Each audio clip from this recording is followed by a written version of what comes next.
Hello, hello, hello, everybody. Hello. Let me get my announcements ready and we are going to get started. How is everyone's Sunday going? We are back again. This book club feels sooner than most of them. Most of the time when we meet for book club, it feels like it's been a month. It doesn't feel like it's been a month. So I'm going to take a gamble that we did book club the first week in September too. September has felt like a really, really long month. But then when I look at all the things like I've done in September, it's like, maybe it wasn't that long. I read 1, 2, 3, 4, 5, 6, 7, 8, 9, 10, 11, and I'm actually going to try to finish 2 more books before the end of this month. So I'm going to end up reading 13 books in September. September was an overall really good reading month for me. Hello, hello, hello. That's the thing. Like everyone's been complaining about like how long this month has felt, but I actually feel like it's felt like a normal month. Like it's felt normal. September is always one of those months that kind of like feel exactly how a month should feel.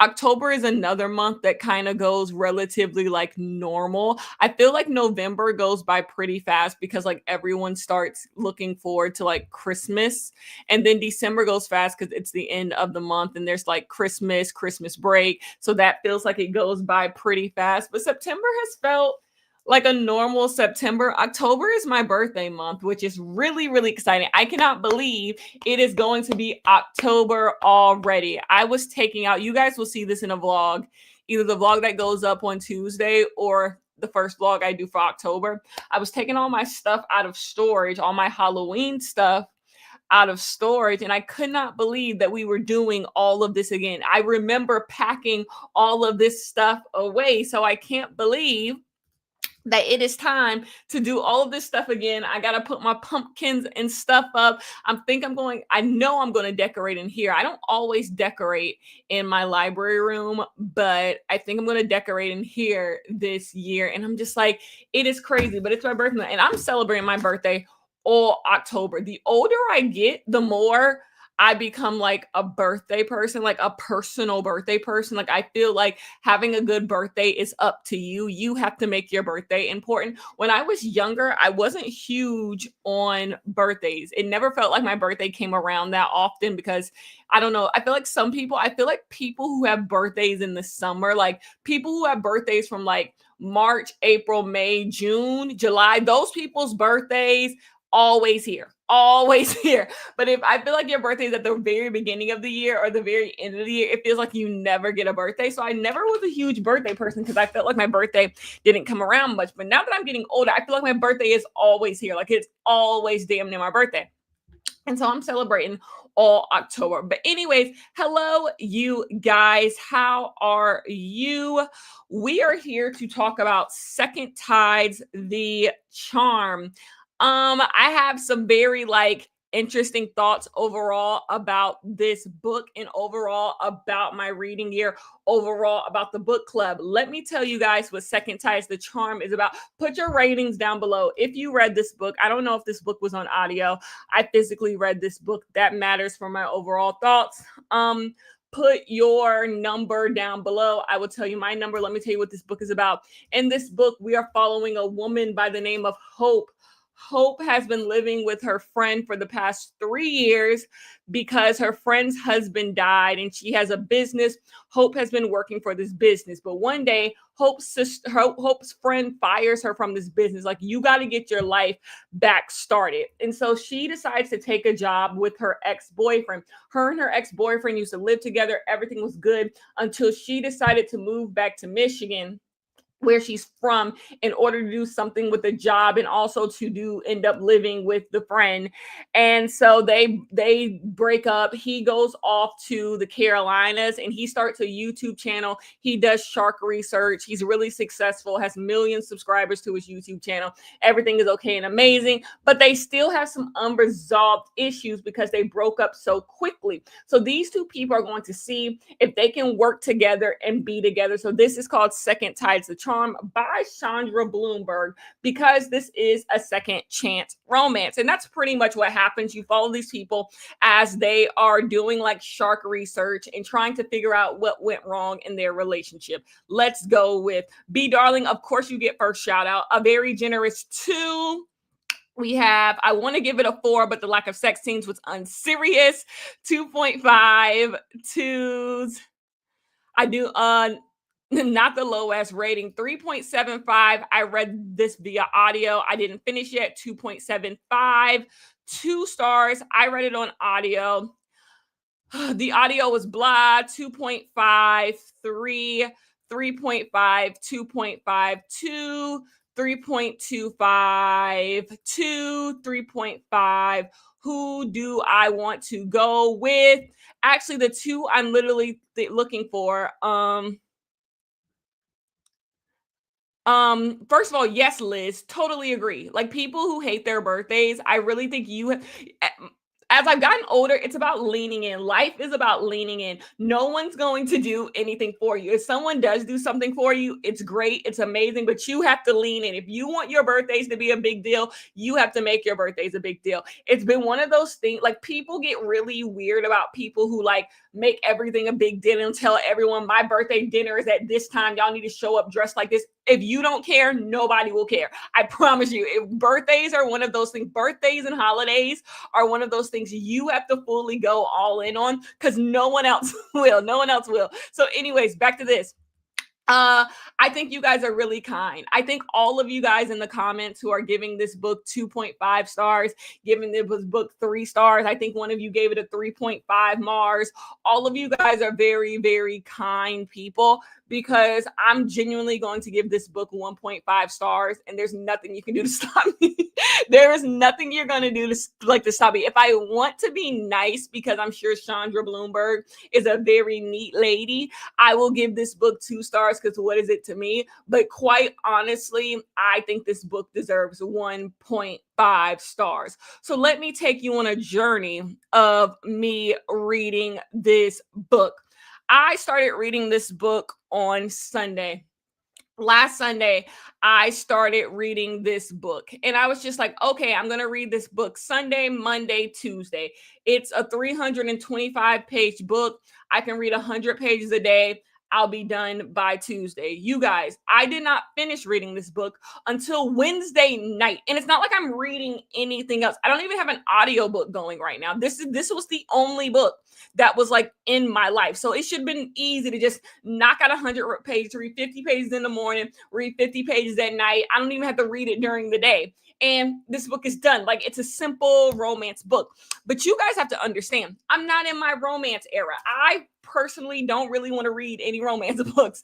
But every now and then I will read like darker books. So if you watch I read my favorite book of the year video, I read Wild Dark Shore by Charlotte McConney, and I read Junie, 2 books that were really kind of like deep, really introspective, very character driven type of books. So I was kind of in the mood for something silly and fun. So leaving those books, going into this book, I was ready to go. I was just like, I need a romance, because I actually do not let this book club fool you. I like romance books, romance books that are done really well. I really enjoy, like, a good romance, like, really can make my week like amazing. It takes a pretty boring week into a really good week. The last book we read for the book club, Frequent Flyers, I was having so much fun reading that book. Even the things I didn't enjoy, I thought were still fun in the end. So I can enjoy a romance book. But I started reading this book and I read the first 50 pages and I was just like, okay. And then I read to page 100 and that's when I realized something was wrong. Something was wrong. You guys, this book has put me in a reading slump. You guys know I read about 3 books a week, maybe two physical, one on audio, sometimes 3 physical. I read, you guys, I have not read a book. No, let me change that. I told you I finished this book on Wednesday. I have not picked up a book since I finished this book. This book completely ended me. Like it completely like ruined me as a reader. I don't want to read anymore. That's how much I deeply despise this book. It's one thing for a book to just be like horribly written and it's just like Allie Hazelwood. Allie Hazelwood, right? She's the one who does the Love Hypothesis, all those books. Allie Hazelwood writes bad books. I don't think there's a single good Allie Hazelwood book, and you can't convince me otherwise. But they're like readable bad, like readable bad. Like you read them and you're like, this is god awful. What's going to happen on the next page, right? If you DNF the book, it's because, okay, this has just gotten nonsensical. Like, I'm not doing this anymore. But it's not like this book is just like excruciating to read unless you're really getting into it, being like, this is horribly written. I say that to say this. That is not what this book was. This book was so like nothing. It made you wonder like how this book even got published. I'm sorry. Like, I was reading this. I'm like, why did this book get published in any way? Like this book is nothing. Like it's literally, it's an email. It is an email somebody could have sent you. This is not an actual book. And I got to like the page 115 mark and I'm just like, how the hell can this book continue for 210 pages? You guys, it got to the point of me reading this book where I was sitting here like, I'll read it 10 pages at a time. Like I was reading it 10 pages at a time just to finish it, just to get to the next thing and I was just like, I'm gonna read 10 pages. And I remember getting down to the last 50 and you guys, it felt like I was being waterboarded. I have never been so bored reading a book. And that's the thing. If it was just like stupid and silly, I would be fine. I'm going to put this book I'm looking at all the books we've read in the book club. I think this is my least favorite book we've read in the book club. And that's saying something because we read Single Dads Club. For all the people who have been there a minute, y'all remember Single Dads Club? We read Single Dads Club, and I'm still not convinced that book wasn't written with AI. But I enjoyed Single Dads Club more than I enjoyed this book. I just thought this book was literally nothing. Like, I'm just like, thank you. I thought I was losing my mind. I'm like, this isn't a real book. You guys, I think I purchased this book from Barnes and Noble. So it's not even like Kenya went on some like seedy fucking website and found this book. This book was sitting at Barnes and Noble. I didn't go find or hunt for this book. This was a book that was marketed to me that, hey, if you want to read Black romance, you should read this book. And I'm sitting here and I'm just like, I'm losing faith in the romance genre. None of the booktubers or book people that I watch heavily read romance these days. And when they do read romance, they're reading romantasy. And so I'm wondering, like, is by and large the romance genre just this? When I read Christina Forrest books, I feel the exact same way. When I read those, I'm just like, there's something wrong with romance books. And I don't want to sound like those doomsday people on TikTok who are just like, people are just putting out romance books to make money. No one cares. But like, this book just feels like there was like, we need to put out a Black romance book. This one works and send it through because like, what I don't get it. And so seeing some people read this on audio, I understand you. If you read this on audio, you didn't have to pay attention to. Let's be honest. This is what I mean when people try to say reading physically and reading on audio are the same experience. This is how I 100% know that's not the truth. Because if you put something in on audio, you can literally listen to anything. Like the worst book imaginable, you can get through because you don't have to pay attention to it. You can zone out. You can clean your house. You can do a puzzle. You can play your Switch. You can play The Sims. You can do half of your mind can be doing something totally different, and the other half can be coming in and out of this book. And if that's how you treat this book could be perfectly enjoyable. You could sit there and just be like, oh, Oh, Hope is doing this. What was the guy's name? Adrian's doing this. Okay, back to playing The Sims. Oh, back to playing Mario Kart. Oh, back to doing my puzzle. Like, I know the audio game where, like, some books that is just like people will trash a book and I'll be looking like, oh, I read it on audio, so my opinions aren't that big. But reading a book physically is more of an investment. I'm sorry. I don't, that's why I never get involved in those conversations when people act like they are the exact same thing. Or because you read a book physically, you're going to have the same experience as someone who read a book on audio. And that does not mean one is necessarily better than the other. I do think people who mostly read on audio aren't real readers. Sorry, pretentious take. They're not real readers because it's just a different experience, you know. But it doesn't matter to me. I don't think your opinion on the book is less valuable because you read it on audio. That's what I'm trying to say. Your opinion on the book isn't less valuable, but it is a totally different experience. Like, for example, for the life of me, I cannot read a fantasy book on audio. I just cannot do it. Like, because they start explaining the world and I might as well be in Mars. Like, I'm not listening. I don't know what's going on. So I have to read every single fantasy book physically. And so it makes me focus more on the books. And so I feel like sometimes my opinion on fantasy books are a little bit different than people who read them on audio because I'm just like, you guys, I literally comb through every word on this page. So I know this book through and through. But when you're listening to something on audio, there's like regular words, like the word the, but, and you don't really pay attention to them because they're just words you hear all the time. So you're not noticing things when things are written weirdly or when characterization isn't done that well or when an author is using the same word constantly. You don't pick up on any of that during audio because and it almost feels like sometimes books are intended to be read on audio because of how badly they are written. It's almost like this is written for you to completely zone out on. But when you're reading physically, you notice when, like someone pointed out in the comments, the POVs, when you're reading physically, you notice when a book has stupid dual POVs, when the dual POVs don't matter at all because you're noticing the break every single time. And it's just like, I didn't learn anything in this POV from this POV. So I think if you read this book on audio, you could find this to be another humdrum bad romance book or like boring romance book. But if you read this book physically like I did, there is no way you leave this book not wanting to kill yourself. It is that boring. It is that boring. And it has nothing to, there are no glaring flaws in this book. It's not even necessarily written badly. It's not necessarily paced badly. It is nothing. It is literally nothing. And I always tell you guys, that is the worst offense to me. Being boring is your worst offense to me because it's just like you could be doing anything in this world, writing books about anything in this world, and you sending this one through. It's just like, why not throw everything at the kitchen sink? So that's why when a book is like chaotic, I appreciate it more because at least like you thought to yourself, I might not be able to publish another book. So I am going to put everything in this book that I've ever wanted to say. I would rather you do that than me just read this book and be like, what? Did you ever in your life think this could be anyone's favorite book? That's what I always wonder when I'm reading books for this book club and other places. I'm just like, you know, you wrote this book, or maybe it's not even on the writer. Maybe it's on the editor. Maybe the editor stripped everything away that made the book interesting. I don't want to put blame on just one source, but like, did you ever think this could even be anyone's favorite book? No. So it's just like, why even attempt it? I don't know. Maybe that's a me thing. Like, I'm an all or nothing person. Why even attempt to do something if you know it's like completely phoned in?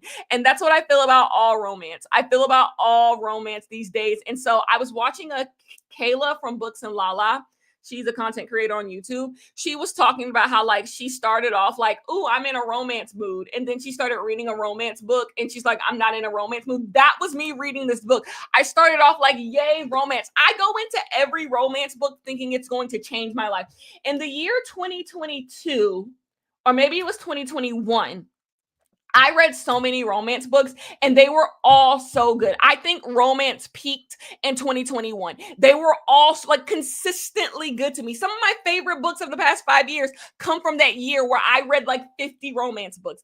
And it's just like we are so far away from that now to where I just think all of it is bad. all of it is bad. And so I'm sorry, you guys. This book was bad. It made my head hurt. I was popping Tylenol, word to Donald Trump. I was popping Tylenol just to get through this book. Like, it was so boring. And so I think this is the first time where, like, quite truly, if I did not have to come and talk to you guys about this book would have been DNF. I would have DNF'd this book through and through. I would have DNF'd it honestly probably on the 70-page mark. So, like, I read the entire book through and through, and we're gonna get through that. But this is the first time I can emphatically say this is a DNF book for me. I gave it 1 star because I finished it. But if this was not for this video, y'all would have never heard about this book, because I never come and tell you guys when I DNF books. I feel like telling people you DNF a book is kind of like a useless sentiment. Like, telling someone you DNF a book means nothing, because, like, I DNF books because they're bad sometimes. I DNF books because they're too long sometimes. I DNF books sometimes because the library took the loan back.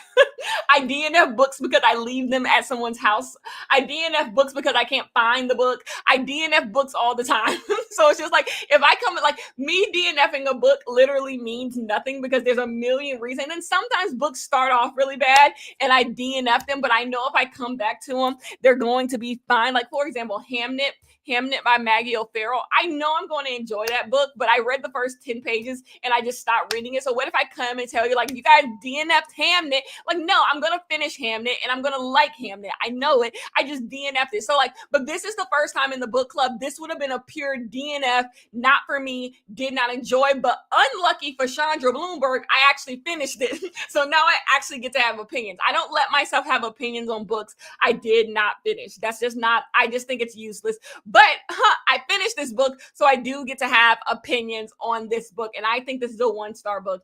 I think this is a 1-star book. If I'm sitting here and asking what is my favorite thing about this book, is Black people. I like Black people. I like Black romance books. So that's the best thing about this book. This book was written by a Black person, and it's a Black romance book. That's all I got for it. There is nothing else about this book that is enjoyable. I want to start with the fade to black sex scenes. I don't know why that's the thing, when it was all said and done, annoyed me the most. The fade to black sex scenes. So I take a writer like Emily Henry. Emily Henry does not do sex scenes in her books. They are pretty fade to black. There's a way to do fade to black sex scenes that are not, like, jarring, to where it's just like, I got my fix. Like, this is a romance book. I need my fix.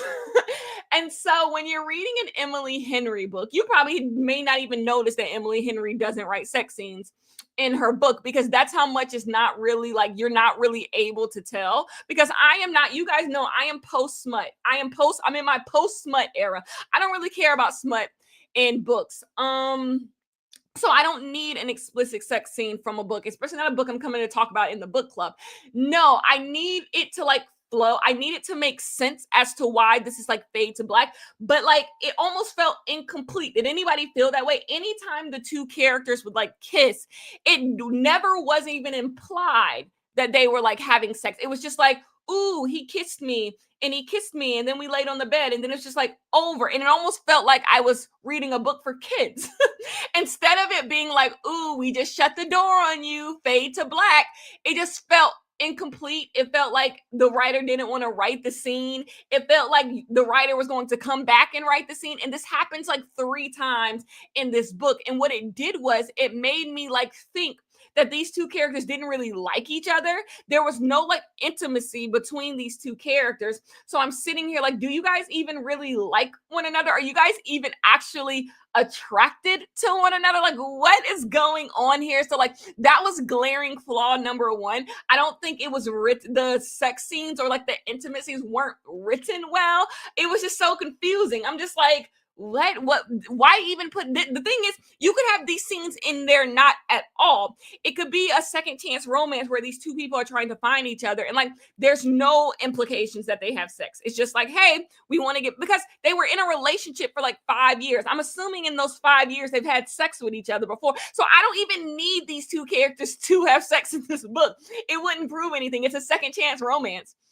But the fact that, like, you're implying it, but not implying it well, like, it turned me off. I'm sorry, I'm being picky, and it turned me off. Like, what is going on?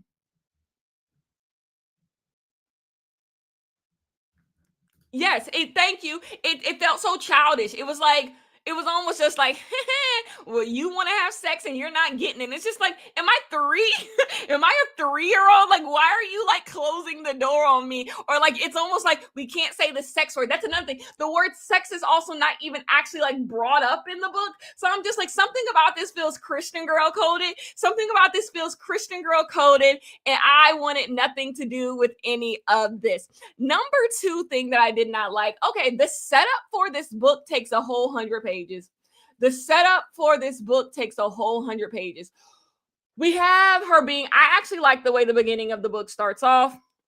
She has another job. She gets fired from the job and she has to go work with her boyfriend who has a YouTube channel. I thought that was a really good setup. And I was expecting more to be done with the setup, but we spend the whole 100 pages of her having to figure out he has a YouTube channel, which isn't plausible, by the way. I love whimsy more than the next person, but this book isn't fun enough to carry the whimsy of her having zero clue that her ex-boyfriend has 1 million subscribers down on YouTube. Like, what? Nobody has told you this. You was in a relationship with this man, an adult relationship with this man for years, and nobody told you this man was down to the YouTube making shark videos. And then I can't imagine the shark world is all that damn big that you have no clue this man is making YouTube videos. But anyways, we get the setup of him. He makes YouTube videos. She's gonna go work for it. And then there's even like weird things going on. She doesn't get along with his sister anymore for reasons that never even get resolved, by the way. This never even gets resolved. But they have reasons for not liking each other. And then there's also this thing of like, can she even be on camera because like she has trauma from when she was down in Michigan doing some research project and she had some public failure. And this lasts a whole 100 pages. And I'm just like, can we get to the flick? Can we cut to the flick where these people are doing a YouTube channel and, you know, do they like each other? Do they not like each other? But we spend the entire time just being in these two characters' heads as they go back and forth on the same goddamn topic for 100 pages. Like, can we work together? Are we going to work together? She's attractive. I'm attractive. We broke up. Oh, are we going to get back together? Can this work? Is it going to work? Can you be on camera? Can I be on camera? How many followers do you have? How many? And it's just like, can it start? The most annoying thing also in a romance book is when a book can't even start. Like, it just feels like false start. And that's what this book was. Everything, false start. And I'm just like, somewhere in there is something fun. Somewhere in here, I am reading a book about a bunch of Black people on a boat investigating sharks, and these two people have a crush on each other and used to date. Somewhere in there is the plot, but it's not what I'm getting. And then, as someone pointed out, and I'm going to point out again, we're getting dual POVs from these two people, and the same stuff is happening in both POVs. And if you read this book, do you guys understand their breakup? We get explained their breakup no less than 3 times, and I'm still confused. I'm still confused on where they was, how old they were, who was living who left who broke up with who broke up with what, when they got back. I'm confused. Like, none of it made any sense. I was going to come and like talk to you guys about it. Because one of my things on a second chance romance, the big thing is like, should these people get together? Did they break up for the right? I don't know what they broke up for. I don't know. Thank you. So many different interpretations. I'm just like, I'm trying to keep, like, 1 minute they're living together. The next minute they didn't live together because that's why they broke up. The next minute it's his fault that they broke up because he wasn't understanding enough and she didn't want to follow him around. But the next minute it's her fault because she doesn't know how to communicate. Whose fault is it? And they keep every single chapter. 1 minute they're either blaming themselves or the other person in the next chapter. And then the next chapter, the person is blaming themselves. And it's just like, can we come up with a consistent story? And then I thought from jump, y'all broke up with each other because she had to go be with a friend.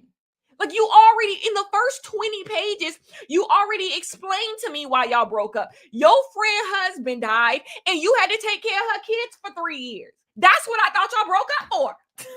But lo and behold, that's one reason why they broke up. The next minute they break up is because she has a research project. The third reason they break up is because she doesn't want to follow him somewhere. The fourth reason they break up because he is worried that she won't commit to him, or she doesn't like him, and so he doesn't want to be with her. There are at least 5 reasons why these two people break up with each other, and the timeline as to why they break up with each other just don't make no damn sense. And so when we're getting these like flashback moments in their heads where they're talking about like all the fun times they had together, I'm like, when could this have happened? How long have you people known one another? Like it does. They're 30 years old, you guys. When did all of this stuff happen? She was in Michigan for umpteenth years. She was taking care of her best friend for umpteen years. Then they were doing the long distance back and forth for umpteen years. And then they were in college for umpteen years. When did this stuff happen? When did all of these, oh my gosh, we used to have so much fun. We used to hang out. When did all of this happen? When did the timeline not making sense to me? And I'm sure if I wrote it all down on a whiteboard and I connected the dots, it probably all makes sense. I'm sure Chandra Blumberg is a perfectly coherent writer. It's just to the untrained eye, it's all confusing to me. And so I stopped caring. And so I simply stopped caring because I'm just like, you don't even know. You don't even know why y'all broke up. So that was another thing that threw me out of this book. I don't even know why you guys dislike each other. And so then another reason, the biggest reason why I would DNF, I say this every time in a romance book, every time we come talk about a romance book and I start trashing a romance book, I always say, I never want to get to a point in a romance book where I'm wondering why I'm still here. Not in the sense that the book is boring, in the sense that like all of you guys' issues have been resolved. Like we're on page 60 and I don't see any reason why the two of you can't just be together. And that's what happened in this book relatively early.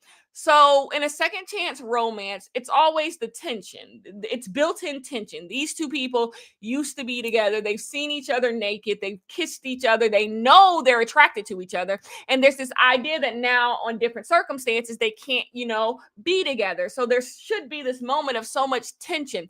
The tension completely breaks when she falls off the dock and they come together and it's just like, let's be friends. There's no tension in the story. And so then that's fine because it's still like they have to work together. Are they going to be together? They kiss each other like on the page like 125. Like they're like kiss each other when they're volunteering. And so it's just like, why can't you guys be together? Especially because I already don't know what the fuck y'all broke up for anyways. Because the reason why y'all broke up was because y'all couldn't be near each other. Thank you, Nia. Thank you. Thank you.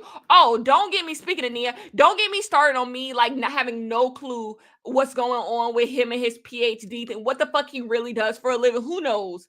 Acting like children. Because back to what I'm saying, how like they have no reason to be together because they're together. Like they're in the whole reason why y'all broke up, from what I'm following, is because y'all was never in the same place at the same motherfucking time. Well, Houdini, y'all together now. Boom. Now you see me. Why can't y'all just be together?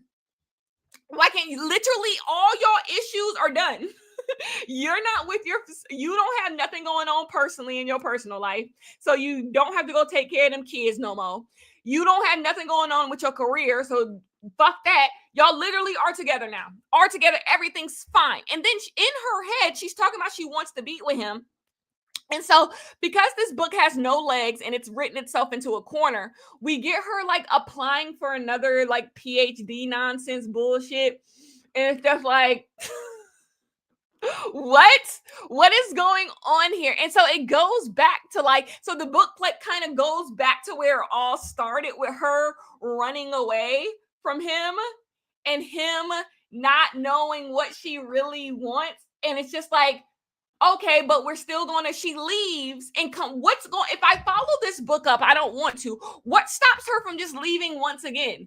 Like if the whole point is that she's flighty, what would stop her from also still being flighty? Like that issue isn't resolved. Like the book is telling me that like, oh, everything's fine. Then if I'm going to say everything's fine, then y'all should have been together from page 20 of this book. But if you want me to believe that she's flighty, she literally runs away in this book. She takes some stupid PhD thing. She takes an internship. She takes an internship and leaves.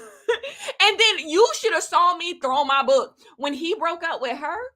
When he broke up with her, and the book does this thing where it doesn't want you to think he's a fucking like lunatic that he broke up with her just because she broke up with him back in the day. So the book is just like, Adrian wouldn't just break up with me to get revenge. It seems like it. It seems like he broke up with you just to get revenge because he knew you signed up for this internship way beforehand. And the thing is, why would you go to try to work for him if you knew you wanted to do an internship? Like, she was ridiculous. Hope was ridiculous. I'm like, none of this makes sense, you guys. And so imagine me just beating my head against my bed because I'm just like, this sucks, bro. This sucks. This doesn't make any sense. Is she flighty? Is she not? Is he? I don't even know why. Why did she break up with him? Oh, that's another. Why did she break up with him? Because she follows him around. Now, what changes about that? What changes about that? She's still going to be following this man around. And now she has every reason to follow this man around because he's rich. Because he's rich.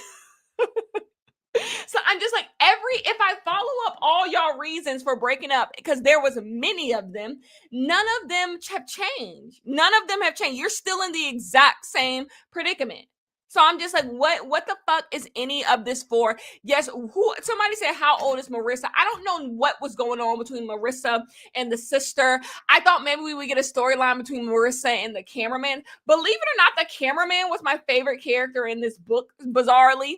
I don't know what was going on with that. Another thing that this book did that was odd, this book would call back to things that you didn't remember. There was a moment where they were leaving. She met up with Marissa, and they were leaving something, and Marissa was like, I'll drive. And then she goes, I'll never live that down. Live what down? Like, what happened? What do you mean I'll never live that down? And I think I went back in the book to see what I missed. I think they were just talking about her wanting to drive the boat earlier that day, and him joking about how he doesn't let people drive the boat, but come to find out he does let people drive the boat. Was that something to call back to? But this happens often where like a character in this book referenced something that like was so fleeting and stupid.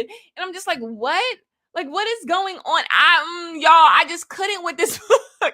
I just couldn't with this book. Hope and Adrian have zero tension. There's zero tension between them. There's zero like these two people should be together in any way. They are immediately talking about how cute and attractive the other one thinks they are. And the biggest thing where I feel like I was duped, I was expecting a moment where like her whole world crashes and burns because people find out like she's on this YouTube channel and like she got the job because they were dating. I wanted drama. I wanted mess. And the book seems like it was like leading up to drama and mess, that people were going to find her and be like, he only hired you because you guys used to date.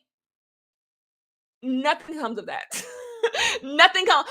This whole story, this whole like C plot, because there's so many fucking plot lines in this book. This whole C plot is this like, we need to keep your identity a secret. We need to make sure no one knows who you are. And it amounts to fuck all. It amounts to fuck all. Like nothing ever matters with any of this. I'm literally expecting people to say horrible things to her via social media, and that never happens. They kind of dropped the whole social media shtick, honestly, rather quickly. This book has zero desire to do anything with the social media thing. And this is where I'm like your friend that's not woke enough. I found all this stuff about sharks to be boring. I get it. Sometimes in a romance book, it's fun. This is kind of Allie Hazelwood coded, where like the author of the book clearly has other special interests. And so they put their special interest in the book, and you're supposed to find it just as fucking interesting. I don't go fuck about sharks, okay? I don't care. And so we spend like page upon page of like them talking about sharks and all this stuff. And I'm just like, can the romance book start? Can the romance book start? I don't want to do this. Didn't care. Especially because you've already pissed me off like before. So like, I really don't care. I'm really not even giving you the benefit of the doubt in this. So like, you're talking about, I'm just like, can we talk about the YouTube channel? Can we talk about the views? Can we talk about how people are reacting to this random girl being in the video? Like, can we do that?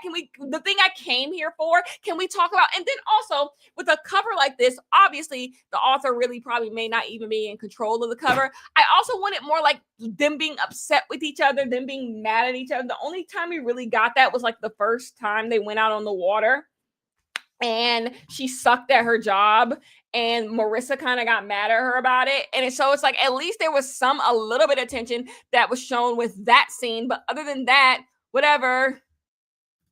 Agree. Nobody spotted them gallivanting at the beach every day. Damn, he got 1 million followers. Thank you. Nobody knows your ex-boyfriend does a YouTube channel and he has 1 million followers and everyone knows who he is. And all of us, he's doing all this research and he has a yacht and all of this stuff. But you didn't know your ex-boyfriend had a YouTube channel? Oh, okay. Can we get into also the stupid storyline about what happened at Town Hall? At Town Hall. So if for all you, this is the tension that does come with the goddamn YouTube channel. So she's worried that everybody is going to remember her from a stupid ass town hall meeting that 5 people fucking watch. What is happening here? So this is what happened. When she went to Michigan after she fled her boyfriend, which actually, by the way, let me say something nice about this book. This is where it's going to get the 0.5. I do like the idea of like having a relationship and being one of those things where like y'all are kind of at a crossroads and somebody in your relationship is clearly doing better than you and has more going on than you,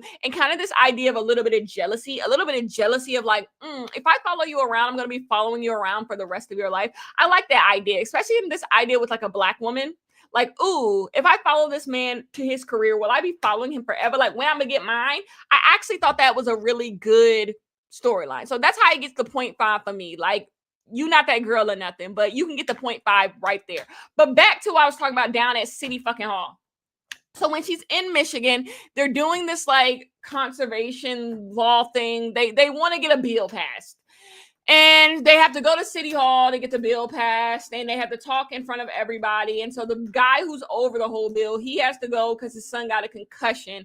So she stands up in front of City Hall, and she gets asked some questions, and she can't answer the questions. She's stumbling over her words, and so it gets recorded. And some dude named, I don't know, I forgot his nigga name. He makes fun of her and posts it on YouTube. Post it on Facebook for people to see. Maybe it's because I do social media for a living. And if you do social media for a living, you're gonna get dragged. Like, you're gonna get dragged. I've been publicly dragged many a times that like, bitch, fuck you. I don't care.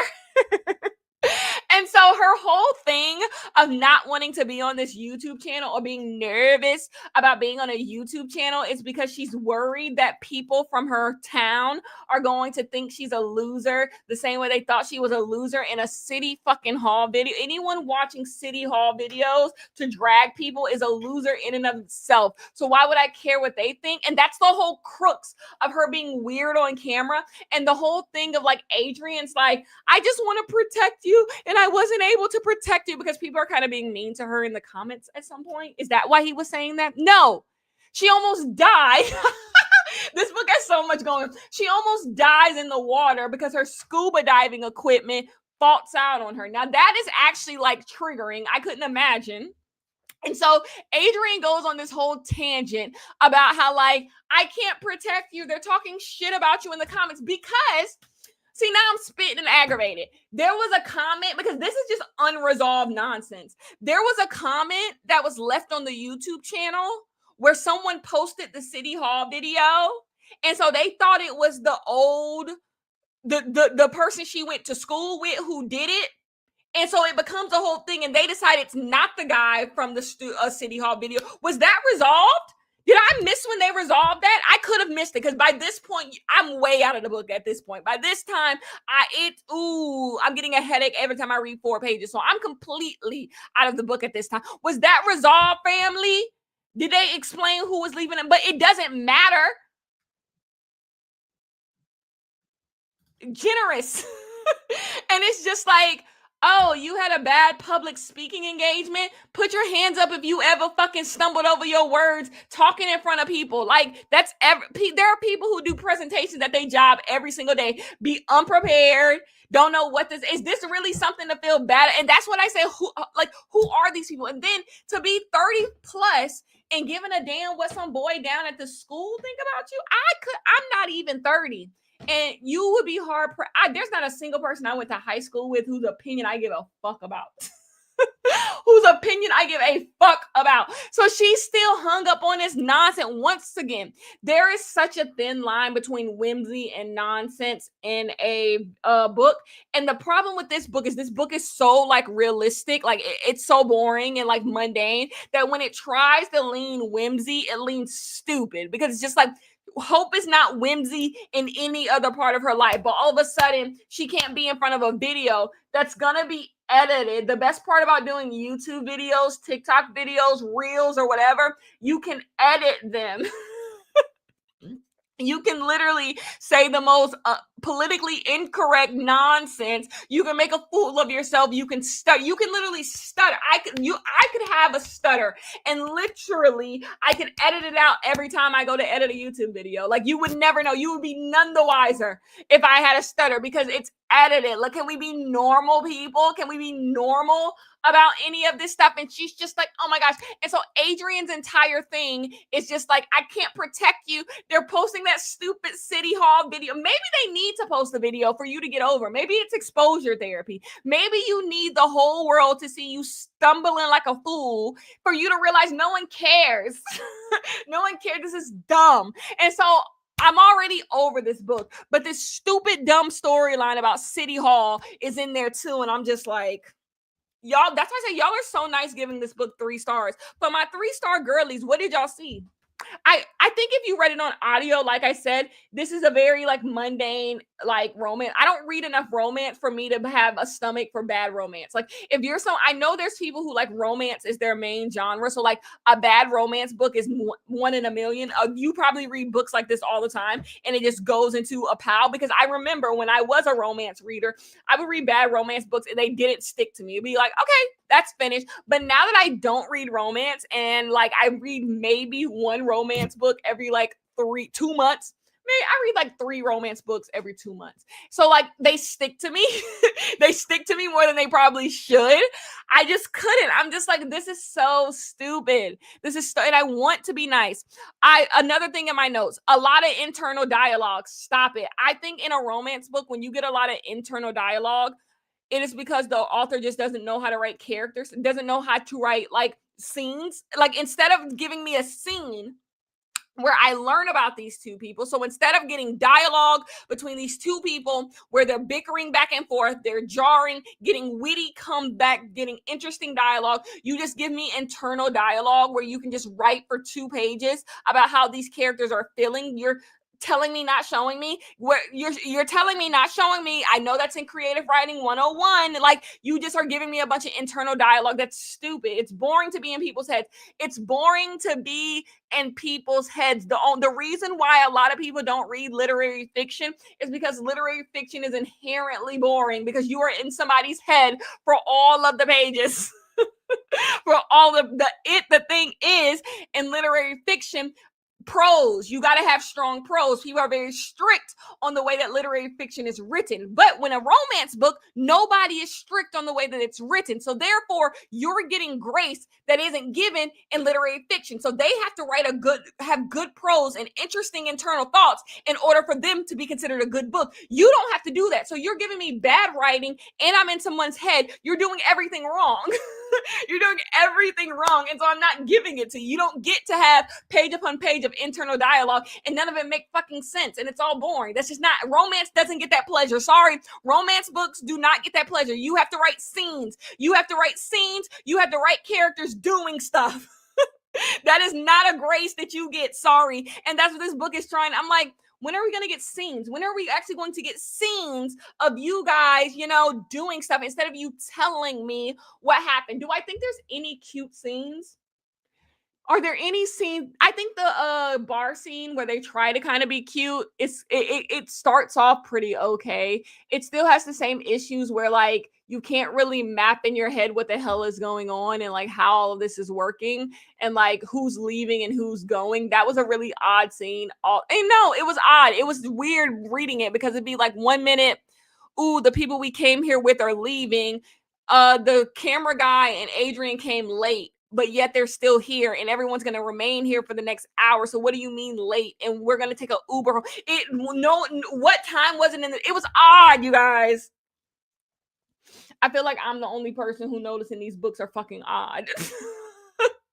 I'm just like, this didn't work. It didn't work. I put shark stuff a snooze. There's no stakes in this book. At no point do you think these people are never not going to be together. The stupid third act breakup, not even a third act miscommunication, just full third act breakup. Number one comes too late in the book, and also you don't give a shit. There's no real plot in this book, yet there's so much stuff going on. I just told you she almost goddamn died when her scuba diving equipment didn't work. So much stuff happens in this book, just none of it interesting. What was going on with the sister? What was going on with the sister? What was going on with the sister? There's beef between the sister, and yet Hope and her parents, who knows? Like, what's going on? I don't know what's going on with Adrian and his PhD. What does Adrian for real do for a living? Like, what was he doing before the YouTube? Like, what is it? Great. I don't know. I didn't like it.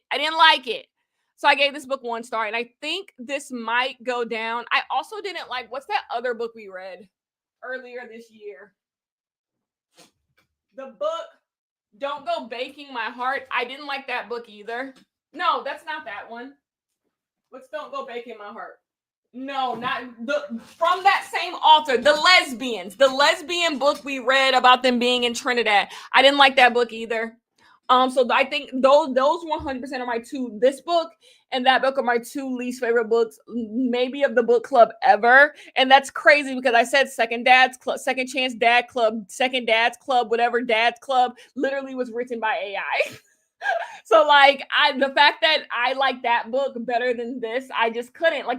And you guys, I haven't read a book since. 50 minutes to tell you guys, I have not read a book since finishing this book. Haven't touched it. I have a video that's supposed to go up on Tuesday, and I have 2 books left to read for that video. And I was doing good, you guys. I was waking up every morning reading 50 pages. I was good to go. I was just like, I'm gonna read this book real quick for the book club. Then I'm gonna finish my video. I was going good. You guys know in the video you saw I had 2 5-star books. I was feeling good about myself. Read this, and it's like I ran into a brick wall. And I have not read since. I finished this book on Wednesday. We are on Sunday, and I'm supposed to read the book Moderation, and it's only a 300-page book. I should have been done with that book. Moving on to my last book of the month. Haven't picked it up because I just literally lost all faith in reading. Like, I just can't. I can't do it. And so, like, this book completely put me in a slump. All those books you see right there, those are all the books I read this month. I was moving. I was going. Read this book. And so that's why it has to get a 1 star, because like I never felt like this in my life. I still don't want to read now. Hopefully I wake up tomorrow and feel better about myself, and maybe I'll pick up a book. But if not, I'm gonna have to come on that blog that y'all gonna see Tuesday and tell you I ain't read the books. I haven't read the last 2 books for that video. So anyways, I'm feeling defeated.